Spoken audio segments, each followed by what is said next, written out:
estoy dando un pequeño avance de donde voy a hacer la grabación de los próximos capítulos 9, 10 y 11 de esta carta del apóstol Pablo a los romanos. No va a ser obviamente aquí la grabación, pero estamos entrando a uno de los museos con más riquezas de imperios y culturas antiguas en el mundo. Y bueno, pues ya les voy a adelantar donde haremos la grabación de Romanos 9, 10 y 11, nada menos que en el Vaticano. Nos encontramos en el Museo del Vaticano en Roma y pueden ya ver aquí todas las riquezas, todos los tesoros que se encuentran en este museo, en esta ciudad del Vaticano, con todas las implicaciones de esto que analizaremos en los siguientes capítulos 9, 10 y 11. Podemos entender lo que Yeshua dijo: el reino de los cielos es semejante a un tesoro que un hombre encontró, que fue y vendió todo lo que tenía, escondió ese tesoro. Primero escondió ese tesoro en el campo, luego fue, vendió todo lo que tenía para comprar ese campo y quedarse con el tesoro. Ya les paso por ahí una pista de lo que representa todos estos tesoros en Roma, en el Vaticano. Miren nada más esto, les pongo una vista desde aquí, de este pasillo, para que se den una idea de la magnitud, de las distancias, de los pasillos, de las dimensiones de este museo, que contiene miles de obras de arte, miles de tesoros históricos, todos acumulados aquí en el Vaticano.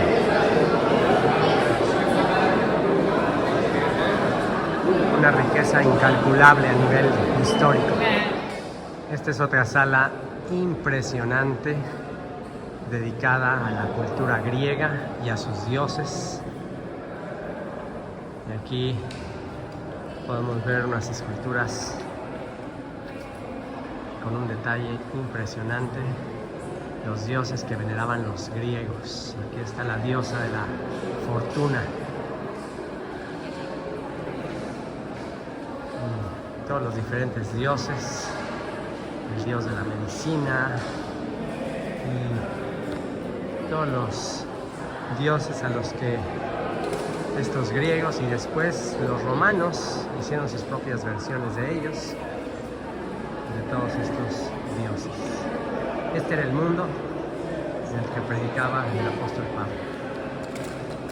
Un mundo entregado al culto a los dioses, a estos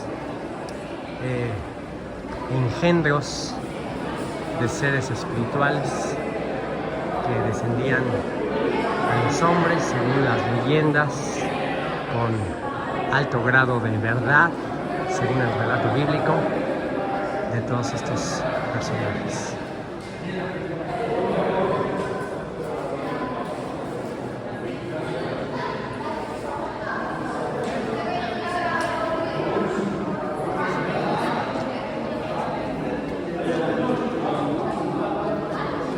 Aquí vemos un atleta, cómo se entrenaban los atletas en el gimnasio en aquella época.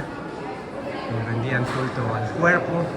Para ellos el cuerpo era algo perfecto, todo el mundo, el cosmos, el universo era algo perfecto, no necesitaba ser modificado.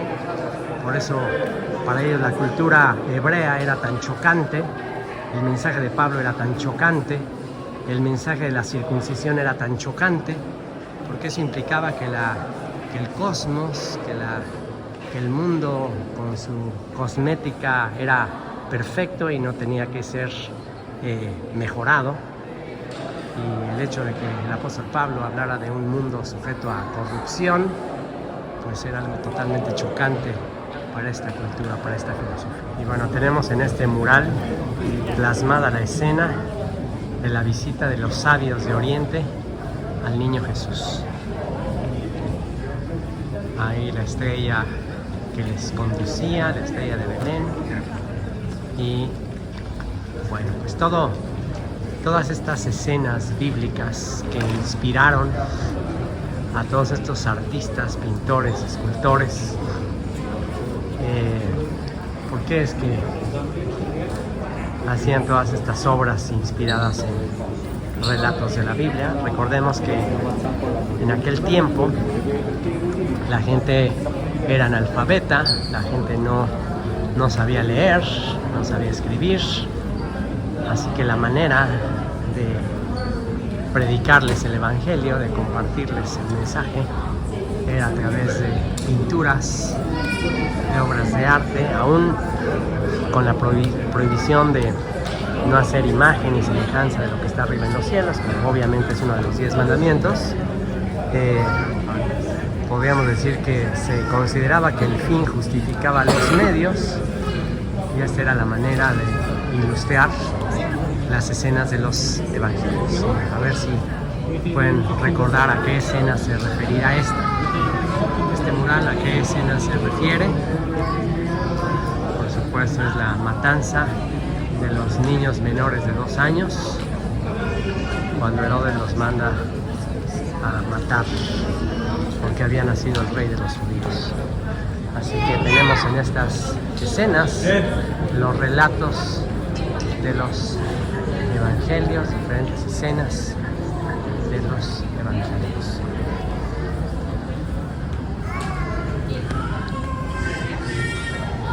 Y por supuesto la escena victoriosa de Yeshua saliendo de la tumba.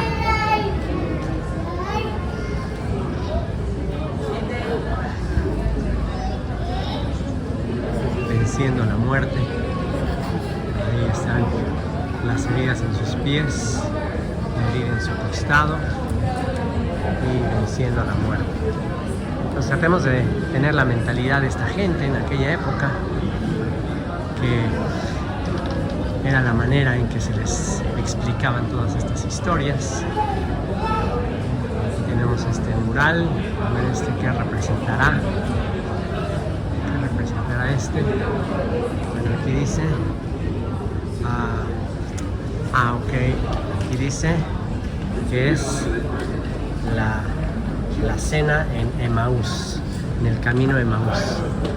Aquí es el momento en que Yeshua se le aparece a esos discípulos en el camino de Emaús, se pone a comer con ellos y les enseña las heridas, y en ese momento ellos reconocen que era su maestro, su salvador. Así que eso es lo que se van a encontrar aquí, escenas de los evangelios plasmadas en obras de arte. Bueno, seguimos en nuestro camino rumbo a la Capilla Sixtina. Estamos en el Museo del Vaticano y esta es la sala de Constantino. Este es un momento en la historia donde todo cambia y el carpintero o albañil judío crucificado por este imperio se convierte en el rey no nada más de los judíos, sino en el rey de Roma.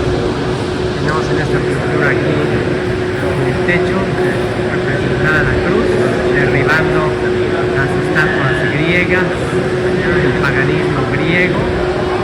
Tenemos en esta imagen representada la escena donde Constantino tiene la visión de la cruz y se le dice que con este signo vencerás todo un imperio intolerante que perseguía a los creyentes en el rey de los judíos. Ahora todo este imperio y toda su riqueza y todo su poder militar ahora se ponen al servicio de los obispos, de los pastores de las congregaciones cristianas, y todo cambia. Aún a pesar de que todo lo que podemos criticar, por supuesto, en lo que se convirtió este sistema, que obviamente también se corrompió, esta iglesia cristiana también se corrompió. Independientemente de eso, el hecho histórico de que el mensaje de Cristo fuese perseguido y ahora puede ser proclamado con todas las riquezas del imperio, esto sin duda fue lo que causó que tú y yo, que estábamos tan lejos, recibiéramos este mensaje. Todo parte, obviamente, del gran misterio que Dios tenía escondido entre todos estos gentiles, entre todas estas naciones, y ahora millones y millones de turistas vienen a este lugar para enterarse de esta historia, y no cabe duda que cuán grande fue la sabiduría de Dios al hacer todos estos cambios en la historia.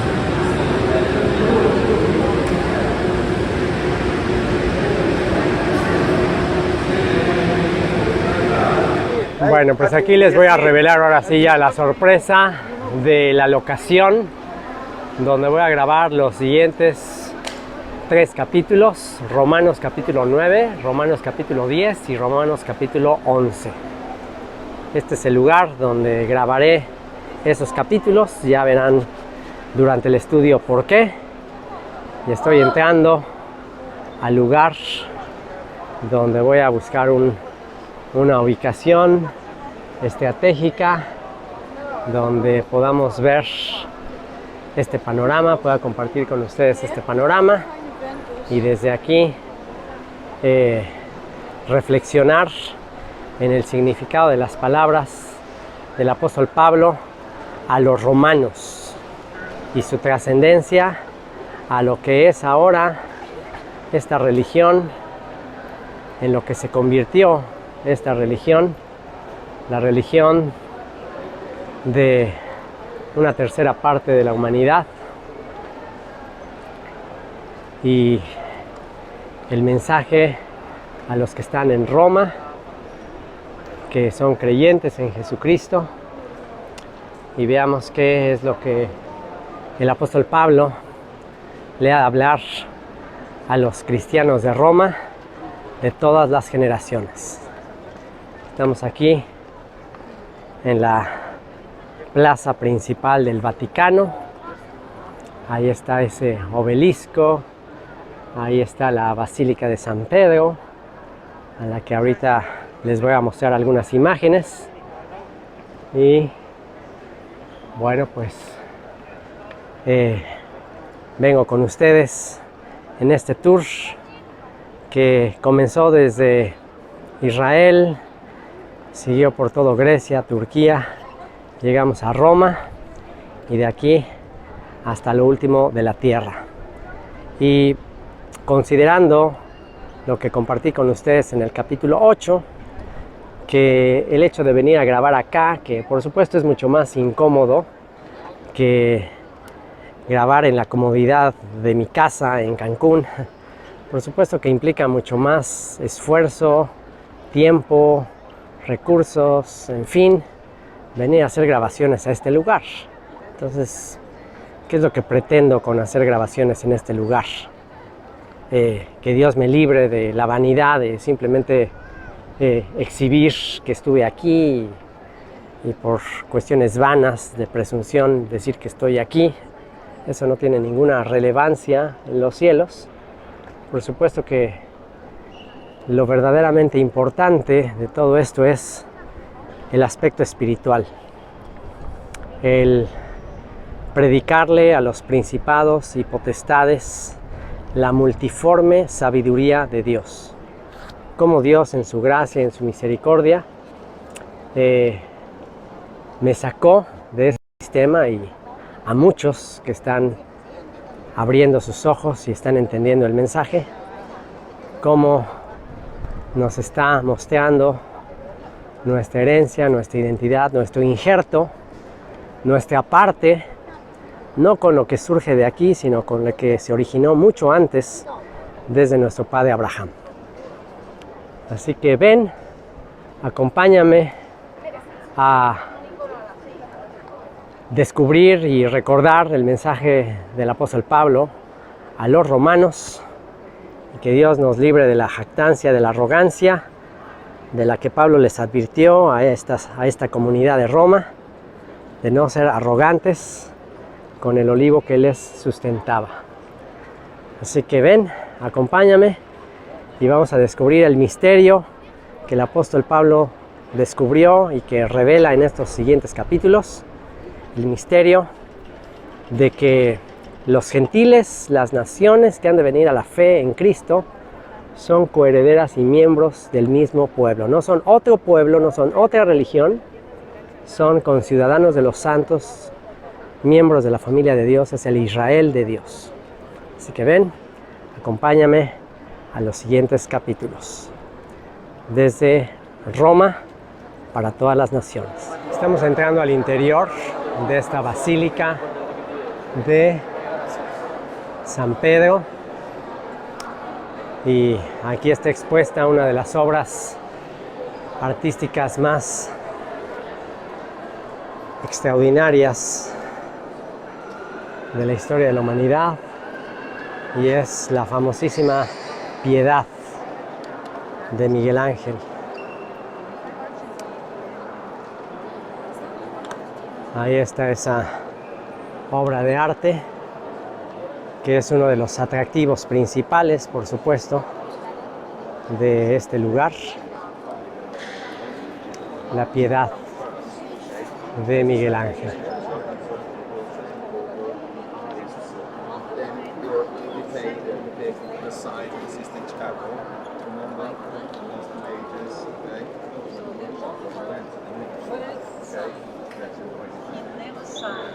Y vean nada más las columnas a nivel artístico, a nivel de la historia del arte. Es innegable el valor incalculable que todo esto tiene. La arquitectura, y allá al fondo se encuentra el altar de donde se ofician misas aún. Y bueno, donde quiera que mires está lleno de esculturas, de arte,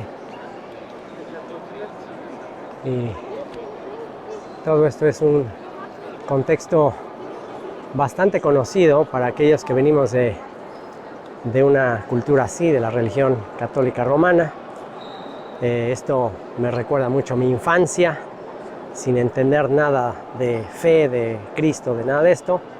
Pues estas son las imágenes que vienen a mi mente cuando era niño y me llevaban a toda clase de iglesias. Por supuesto, este es la cúspide, el clímax de donde todas esas iglesias en Latinoamérica se desprenden, y por eso es que para mí el haber descubierto el mensaje que expondré a continuación en los capítulos 9, 10 y 11 de Romanos, al venir de una familia inmersa en este sistema, pues es nada menos que un milagro. Así que espero ese milagro se repita una y otra vez con los que han de ser parte de esta explicación, este comentario de la carta del apóstol Pablo a los romanos. Y bueno, anteriormente les había comentado que en estos tiempos de este arte, el hacer estas obras, era la manera de evangelizar a un mundo analfabeta, un mundo que no sabía leer ni escribir, y pues la manera de relatarles los acontecimientos bíblicos de los evangelios era a través de estas pinturas y estas obras de arte. Así que Ya se imaginarán ustedes a qué se refiere esta pintura. Obviamente el momento en que los cielos le son abiertos a Yeshua y es bautizado por Juan el Bautista en el río Jordán. Y fíjense hasta dónde llegó esa historia, en un río ahí en la tierra de Judea, hasta dónde llegó, en lo que se convirtió y este lugar que, como les digo, a nivel de arte, a nivel de riqueza cultural, humana, arquitectónica, pues es sin duda una obra de arte. Y vamos a proceder allá al frente. Les voy a mostrar lo que está allá al frente, en el altar principal. Y por mí yo no tenía ningún problema en compartir este mensaje desde allá, desde ese lugar, desde el corazón mismo de este lugar. Nada más que por supuesto eso sería muy osado. He hecho este tipo de cosas en el pasado, no me voy a atrever a hacerla en esta ocasión, pero bueno, por lo menos les muestro lo que hay allá al frente. Y una vez después de haber llegado acá al interior, al corazón de todo esto, entonces saldremos para desde allá afuera predicar a los principados y potestades la multiforme sabiduría de Dios al habernos alcanzado, al habernos descubierto nuestra identidad, a nosotros que estábamos en Roma. Ven, acompáñame a descubrir el misterio del Hijo de David, del Rey de los Judíos, en el interior de Roma.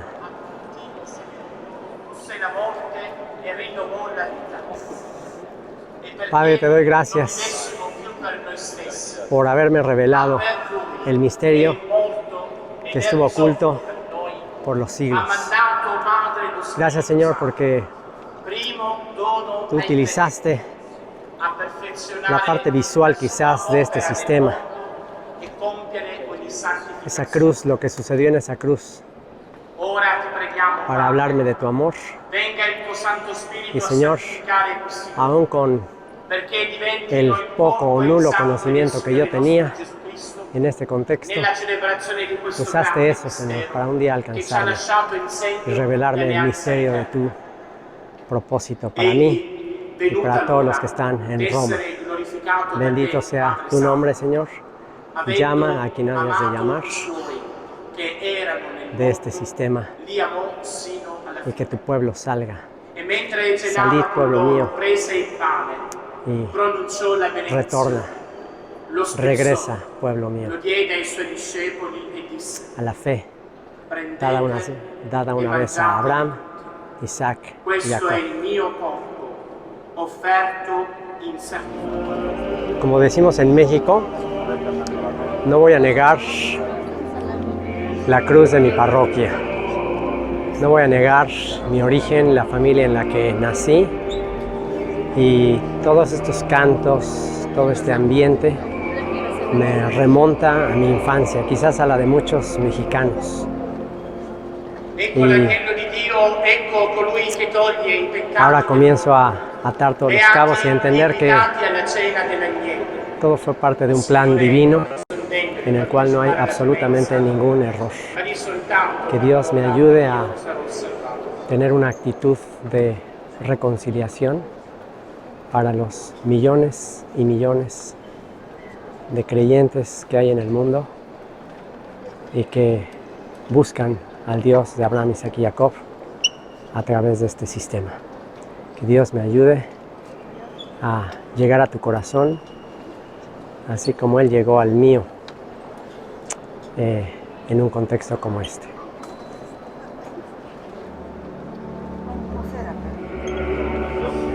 Señor, ten misericordia de nuestros pueblos.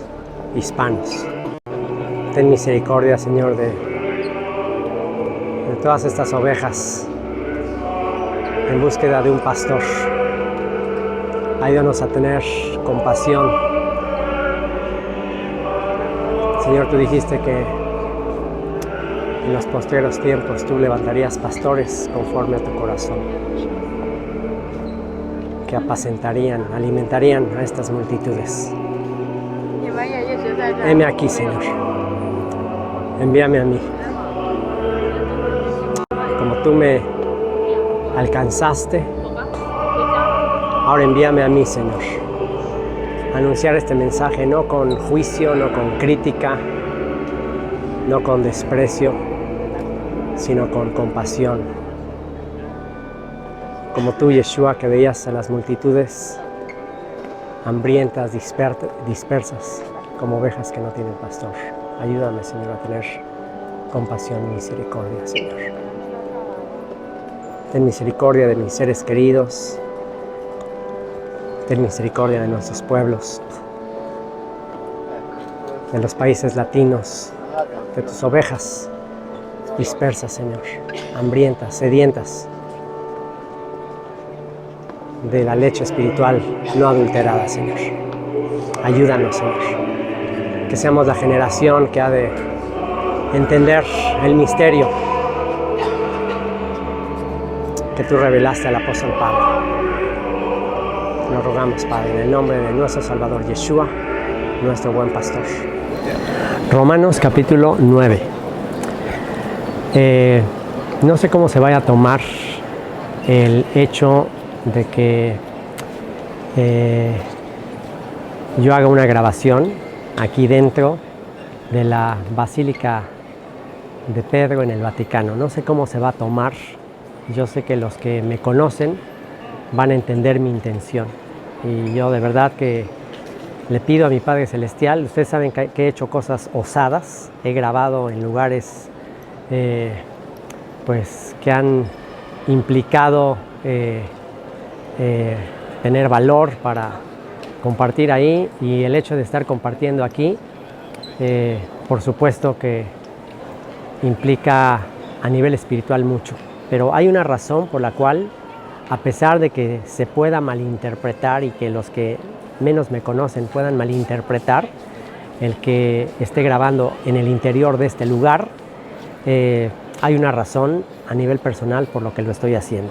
Y antes de empezar con el capítulo 9, y no sé cuánto tiempo me van a permitir estar acá, pero bueno, por lo menos voy a iniciar la grabación. Si tengo que interrumpir la grabación y nos sacan y tengo que continuar con esta grabación allá afuera, pues bueno, por lo menos comencé esta grabación en este lugar, y por algo creo que el Señor me permitió llegar a este lugar y comenzar a compartir con ustedes lo que voy a compartir a continuación. Y no es coincidencia de que anoche justamente tuve un sueño que les voy a relatar a continuación. Y déjenme decirles que, y bueno, ustedes saben, los que más me conocen saben que yo no soy mucho de sueños y de cosas así sobrenaturales que me pasan.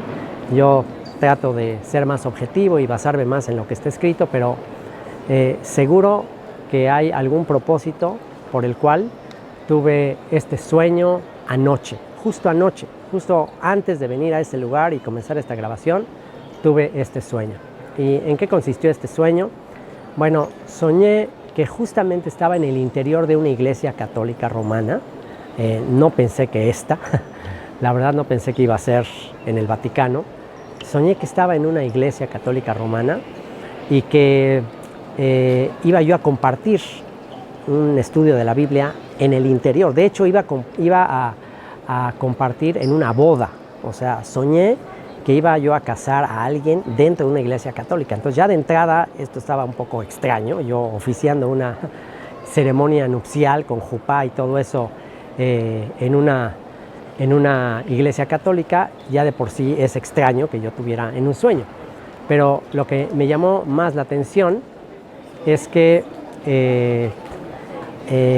me llamaba el sacerdote que estaba en esa iglesia, me llamaba pues a preguntarme que cómo me atrevía yo a entrar a ese lugar a dar un estudio de la Biblia. O sea, como que estaba muy molesto de ver que yo me metía a esa iglesia a dar un estudio y a oficiar una ceremonia nupcial. Entonces estaba muy indignado ese sacerdote, no les voy a decir que era el papa ni nadie, pero era alguien muy importante, estaba con toda su vestimenta de cura, me llevaban con él y bueno, él me recibía con mucho enojo, con mucha molestia, y ahí en el sueño yo empezaba a explicarle que no quería de ninguna manera faltarle el respeto a él o a ese lugar y que yo simplemente venía a ese lugar en son de paz.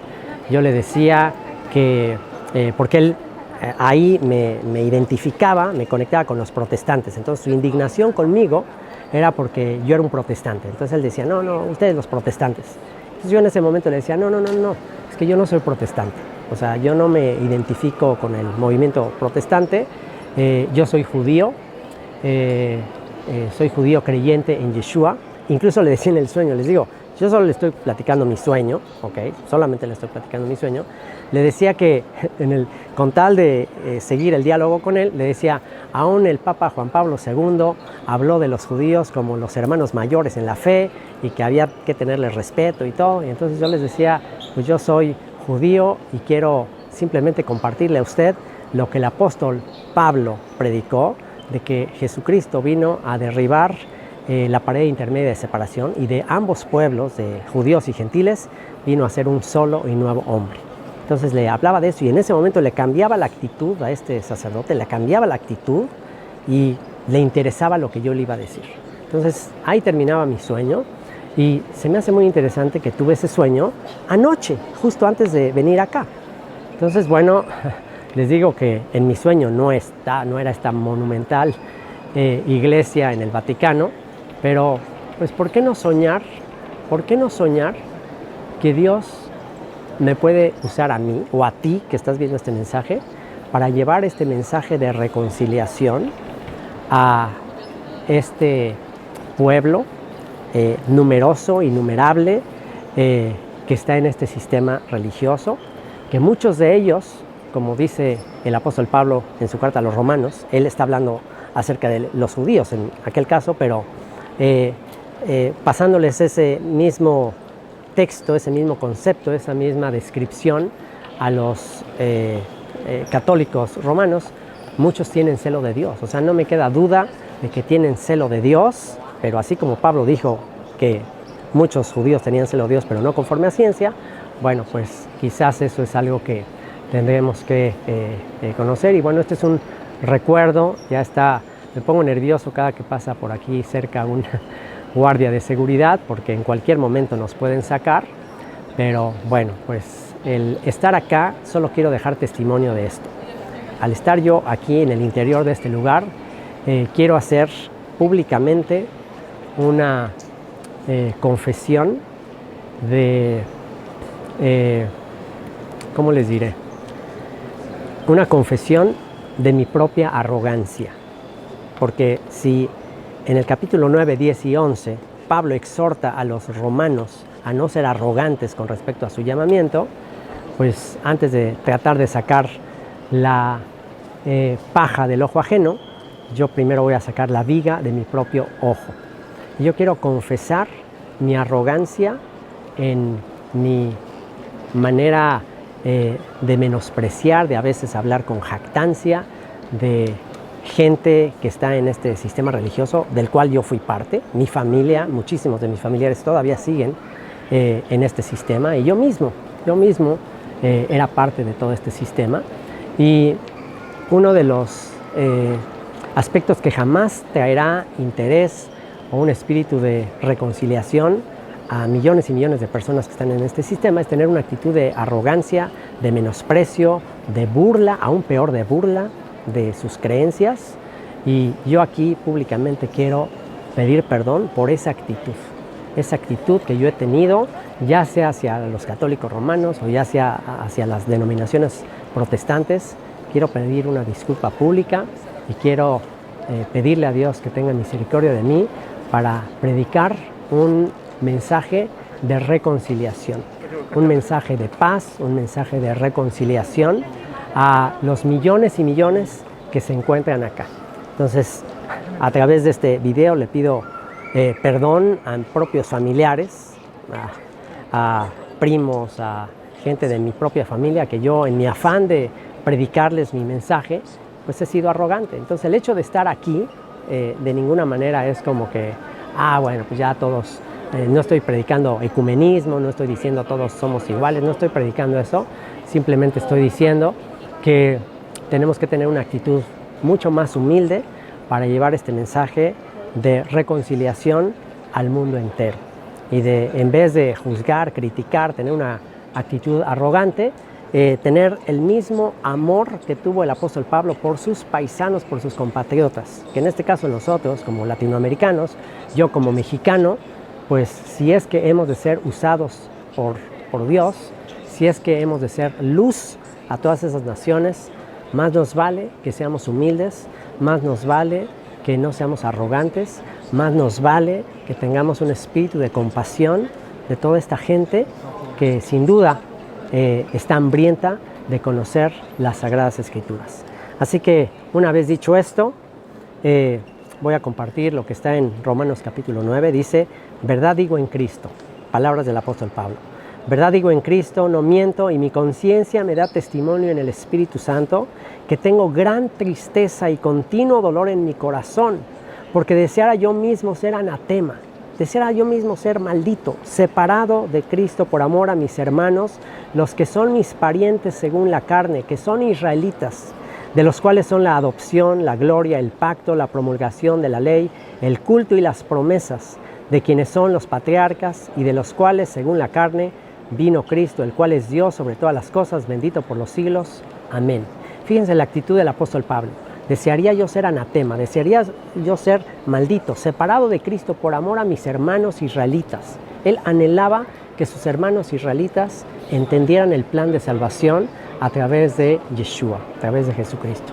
Pregunta, ¿tú y yo tendremos ese nivel de amor, de compasión del apóstol Pablo, de decir, deseara yo ser separado, anatema, maldito, por amor a todos estos israelitas? Porque sin duda en este sistema hay israelitas incontables. Sin duda hay muchos israelitas en este sistema que aún no han comprendido la plenitud del amor, del mensaje de las Sagradas Escrituras de los profetas hebreos.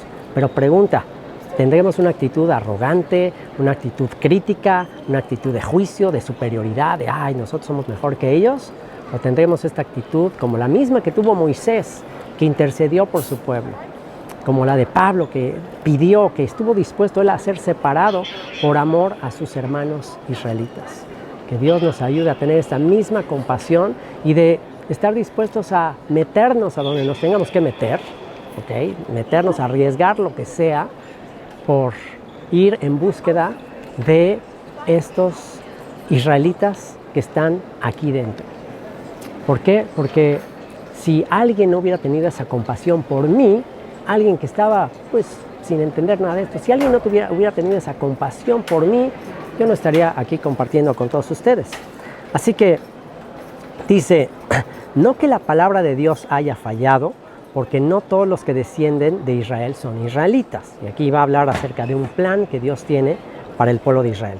Ni por ser descendientes de Abraham son todos hijos, sino en Isaac te será llamada descendencia. Es decir, los hijos de Abraham, los que han de salvarse, el remanente que ha de ser salvo, son similares a Isaac. ¿Cómo nació Isaac? Isaac nació milagrosamente. O sea, el verdadero Israel de Dios no es una cuestión étnica, física, meramente de carne y sangre, sino es una cuestión espiritual, es una cuestión milagrosa. Así como Isaac nació milagrosamente, también los verdaderos israelitas van a nacer milagrosamente. Requiere un milagro de lo alto que de todas estas multitudes surjan hijos de Dios, israelitas, descendencia de Abraham, así como Isaac. Y dice, esto es, no los que son hijos según la carne son los hijos de Dios. Esto lo hemos hablado muchas veces. Hijo de Dios es un hijo espiritual, es un ser espiritual. Y entonces dice, no son los hijos según la carne los que son hijos de Dios. ¿Okay? Si eres hijo nada más un descendiente de la carne, descendiente de Adán, eres un ser humano, un descendiente de Adán. pero ser hijo de Dios implica nacer del Espíritu, sino que los que son hijos según la promesa son contados como descendientes. Los que son hijos según la promesa, los que han de nacer de manera sobrenatural, milagrosa, así como Isaac. Porque la palabra de la promesa es esta: por este tiempo vendré y Sara tendrá un hijo. Y no solo esto, sino también cuando Rebeca concibió de uno de Isaac nuestro padre, pues no habían aún nacido, ni habían hecho aún ni bien ni mal, para que el propósito de Dios conforme a la elección permaneciese, no por las obras, sino por el que llama. Se le dijo: el mayor servirá al menor. Como está escrito: a Jacob amé, mas a Esaú aborrecí. ¿Qué pues diremos? ¿Que hay injusticia en Dios? En ninguna manera. Pues a Moisés dice: tendré misericordia del que yo tenga misericordia, y me compadeceré del que yo me compadezca. Así que no depende del que quiere ni del que corre, sino de Dios que tiene misericordia. Una vez más, el apóstol Pablo, derribando toda jactancia, ya quedó bastante claro en los primeros capítulos de Romanos, capítulos 1, 2 y 3, que no hay justo ni a un uno, no hay quien entienda, todos pecamos, todos estamos destituidos de la gloria de Dios, y a Dios le plació, no por nuestras obras, no por merecerlo, de entre todas estas multitudes, a Dios le plació engendrar hijos espirituales. De todos estos seres humanos, que muchos de ellos sin duda buscan justificarse delante de Dios, buscan hacer buenas obras para Él, sin duda, no me queda la menor duda, y he conocido mucha gente mucho mejor que yo, que buscaba a Dios mucho más que yo. Yo ya no les voy a decir obviamente otra vez mi testimonio, pero yo no buscaba a Dios, y en esa época conocía mucha gente que a nivel religioso me superaba, y conozco gente que me supera a nivel religioso, pero por mucho. Pero no se trata de buscarle carnalmente, no se trata de obras, de esfuerzo humano, sino de el milagro sobrenatural de alguien quien no busca a Dios, de alguien que es indigno, que es el menor de todos los elegidos. Dios le alcanza. Entonces no depende del que quiere ni del que corre, sino de Dios que tiene misericordia. Una vez más, no depende del que quiere ni del que corre, sino de Dios que tiene misericordia. Jacob y Esaú ni siquiera habían nacido, y ya Dios había manifestado quién era su elegido. A Jacob amé, mas a Esaú aborrecí. Dice el verso 17: porque la Escritura dice a Faraón: para esto mismo te he levantado, para mostrar en ti mi poder, y para que mi nombre sea anunciado por toda la tierra. De manera que de quien quiere tiene misericordia, y al que quiere endurecer, endurece. Pero me dirás: ¿por qué pues sin culpa? Porque ¿quién ha resistido a su voluntad? Y la típica respuesta que todos nos hacemos: ay, bueno, ¿por qué Dios elige a unos y a otros no? La respuesta de Pablo, y la respuesta mía, porque no existe otra respuesta: mas antes, oh hombre, ¿quién eres tú para que alterques con Dios? ¿Dirá el vaso de barro al que lo formó: ¿por qué me has hecho así? ¿O no tiene potestad el alfarero sobre el barro para hacer de la misma masa un vaso para honra y otro para deshonra? ¿Y qué si Dios, queriendo mostrar su ira y hacer notorio su poder, soportó con mucha paciencia los vasos de ira preparados para destrucción, y para hacer notorias las riquezas de su gloria las mostró para con los vasos de misericordia que Él preparó de antemano para gloria, a los cuales también ha llamado, esto es, a nosotros, no solo de los judíos, sino también de los gentiles? También de los gentiles. De aquí me llamó el Señor. Por eso no me avergüenzo de mostrar mis orígenes. Yo no les voy a decir que tengo pruebas de descender del rey David o biológicamente. O sea, no tengo pruebas para nada de eso. ¿Qué les puedo decir acerca de mí? Pues vengo de esto. Yo de esto vengo, de San Juan de los Lagos, de la Basílica de la Guadalupe, de la cultura mexicana. De ahí de saber realmente nada acerca de todas estas cosas. El Señor tuvo misericordia de mí, el Señor por algo me alcanzó para ahora traerme a este lugar, y simplemente, en vez de seguir dando cosas contra el aguijón, y por mucho tiempo yo me mantuve en amargura, y yo hoy siento que aquí en Roma también yo estoy sanando de muchas cosas de mi infancia, en las cuales en algún momento mi amargura me hizo ser ateo, mi amargura de todo lo que viví en este sistema, mi amargura de todo lo que viví en mi familia, me hizo alejarme de Dios, conectar a Dios con todo esto, y me llené de amargura. Y hoy que estaba aquí y estaba como por una película pasando toda mi infancia, me di cuenta que todo ha sido parte de un plan perfecto de Dios. Dios no se equivocó en haberme hecho nacer en México, en una familia como en la que nací, y tengo que dejar a un lado toda esa amargura y ese espíritu crítico y de estar siendo arrogante y de estar pues siendo irrespetuoso con todo esto. Todo esto es parte de la historia. A Dios no se le escapó absolutamente nada de la historia, y aún este sistema ha de ser usado por Dios para cumplir sus propósitos eternos. Al final, una vez que Dios haya usado a este sistema y los imperios y los reinos de este mundo, entonces Dios al final cumplirá su propósito de que después de que usó los recursos de Roma, de un gran imperio, para dar a conocer al rey de los judíos, al hijo de David, una vez que haya utilizado todos los recursos, todo el poder de este imperio para alcanzar a sus ovejas perdidas en todos los lugares que Roma conquistó, una vez que haya cumplido su propósito, pues entonces se habrá acabado el programa, habrá alcanzado a las ovejas perdidas de la casa de Israel, como tú, como yo, que fuimos alcanzados de acá, y entonces podremos decir lo que Pablo dice al final del capítulo 11, no me voy a adelantar, pero ya que lleguemos ahí, podrás entender por qué Pablo dijo lo que dijo. Así que dice, y que si Dios, queriendo mostrar su ira y hacer notorio su poder, soportó con mucha paciencia los vasos de ira preparados para destrucción, y para hacer notorias las riquezas de su gloria, las mostró para con los vasos de misericordia que Él preparó de antemano para gloria, a los cuales también ha llamado, esto es, a nosotros, no solo de los judíos, sino también de los gentiles, como también en Oseas dice, llamaré pueblo mío al que no era mi pueblo, y a la no amada, amada. Nunca olvidaré, la próxima vez que lea este versículo, nunca olvidaré haberlo leído aquí en Roma. Nunca olvidaré. Llamaré al que no era mi pueblo, pueblo mío, a la que no era amada, amada. Nunca lo olvidaré. Nunca lo olvidaré. Y los que conocen más de profecía, los que conocen toda la profecía de Oseas, saben lo que significa este texto y saben lo que significa leer este texto en este lugar. Llamaré a los que no eran mi pueblo, a los que no entendían su conexión conmigo, con la casa de Israel, les llamaré pueblo mío.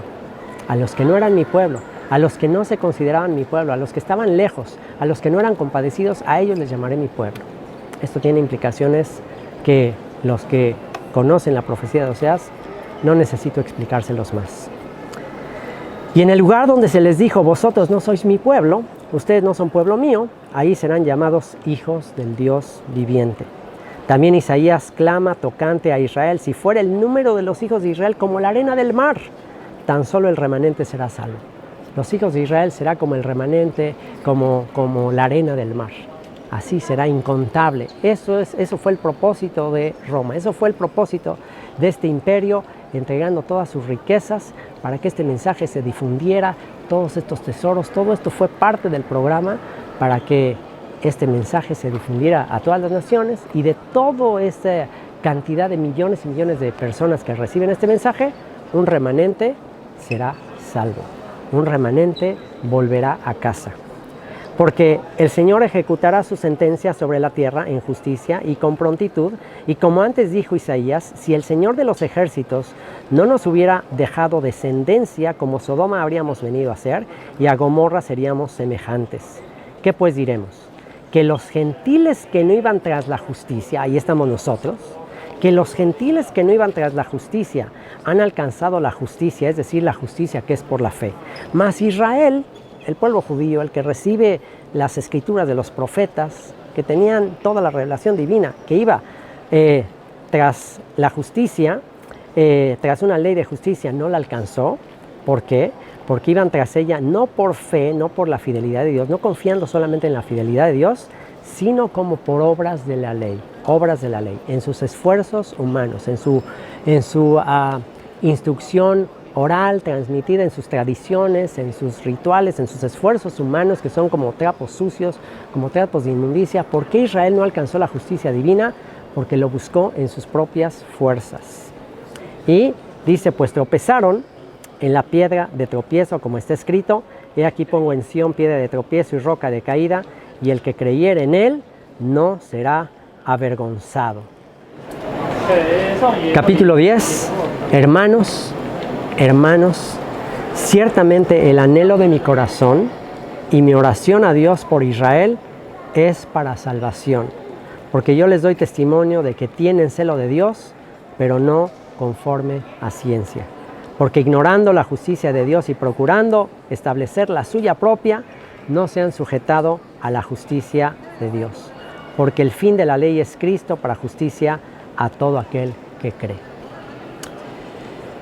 ¿Cómo son apropiadas estas palabras que en su contexto fueron dirigidas a los líderes de Israel, a los líderes de la nación que habían confiado más en sus obras, en su religión, que en la justicia que Dios da a través de la fidelidad de Jesucristo, a través de la fidelidad de Yeshua? ¿Cómo son apropiadas estas mismas palabras, pero ahora no solamente para los líderes de Israel, sino también para todo lo que se engrandeció, como la levadura que hizo engrandecer este pan, estos panes se engrandecieron por la levadura, y el reino de Dios es semejante a la levadura que se pone en el pan y se engrandece? ¿Cómo son apropiadas estas palabras para todo el sistema religioso que ha descendido de interpretar todas esas escrituras, de personas que están tratando de justificarse en sus fuerzas para estar bien delante de Dios? Y como escribe el apóstol Pablo, y este es mi más grande anhelo, y con esto voy a cerrar, no quiero seguir poniendo a prueba la paciencia de estos guardias de seguridad que me están viendo acá, y también pues el esfuerzo aquí de mis hijos que están detrás de cámara, sosteniendo la cámara, porque aquí no podemos poner un tripié, aquí mis hijos tienen que estar sosteniendo la cámara. Para lo cual esto ya quedó de recuerdo. Gracias, hijos, muchas gracias por este esfuerzo, y ustedes saben que todo el propósito por el cual estoy haciendo esta grabación aquí adentro es porque el anhelo de mi corazón y mi oración a Dios por Israel es para salvación. Y ahora Israel no nada más está en la tierra de Judea, ahora Israel no nada más está en Jerusalén. Vienen días, le dijo Yeshua a la mujer samaritana, que Dios buscaría adoradores en espíritu y verdad en todas las naciones. Así que ahora Israel está disperso entre las naciones, ahora Israel está también metido en este sistema, y ciertamente el anhelo de mi corazón y mi oración por Israel es para salvación. Que Dios les muestre su mensaje, su salvación, su fidelidad, no conforme a sus obras de justicia, no conforme a su religión, sino conforme a la fidelidad de aquel que dio su vida por nosotros. Padre, te doy muchísimas gracias, porque Señor, esto ya quedó para la historia. Señor, ¿cuándo iba yo a creer que me usarías para venir a este lugar y ser como invisible, Señor? Soy como invisible en este lugar, y pude compartir todo esto, aún a pesar de toda la seguridad a nuestro alrededor. Y fui capaz de compartir este mensaje y ver cumplido el sueño que me diste anoche de llevar este mensaje de reconciliación a los que están en Roma, Señor. Señor, gracias por haberme traído a Roma, al corazón de Roma, al corazón de esta religión, a predicar este mensaje de reconciliación, este mensaje de unidad, que de ambos pueblos hiciste uno, y que ya no son dos religiones, ya no son dos pueblos, es uno solo, bajo el reinado del Hijo de David, Señor. Ayúdanos a despojarnos de toda obra de justicia humana, de toda religión, de todo religiosismo humano. Ayúdanos a despojarnos de todo esfuerzo humano por justificarnos delante de ti, y que sea solamente la fidelidad de aquel que se dio por nosotros. Ayúdanos a tener la humildad, la compasión que Él tuvo como pastor, la compasión, el valor que el apóstol Pablo tuvo para desafiar este sistema y para predicar tu amor, aún arriesgando su propia vida, Señor. Gracias te doy por este testimonio, por este legado de fe que ahora puedo dejarle a mis hijos y a mis nietos. En el nombre de mi Salvador, Yeshua. Amén. Amén. Amén.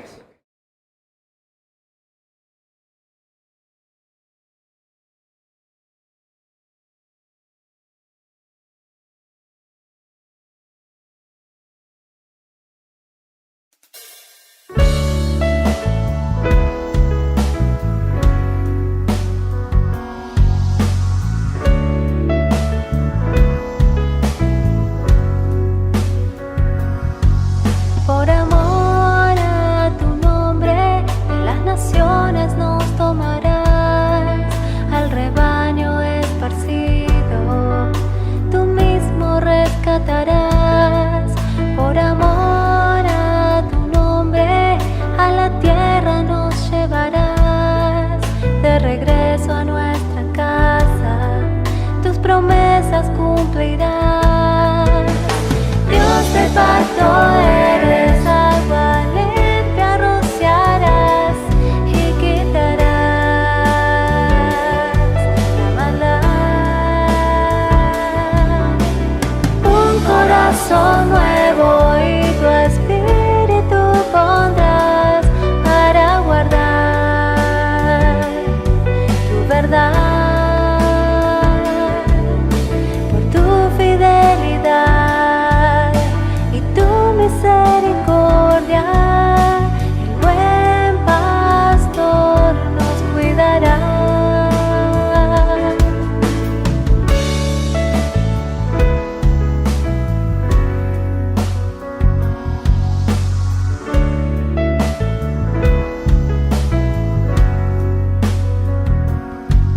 Una nación en la tierra, en los montes de Israel, dos pueblos unidos serán Judá y José.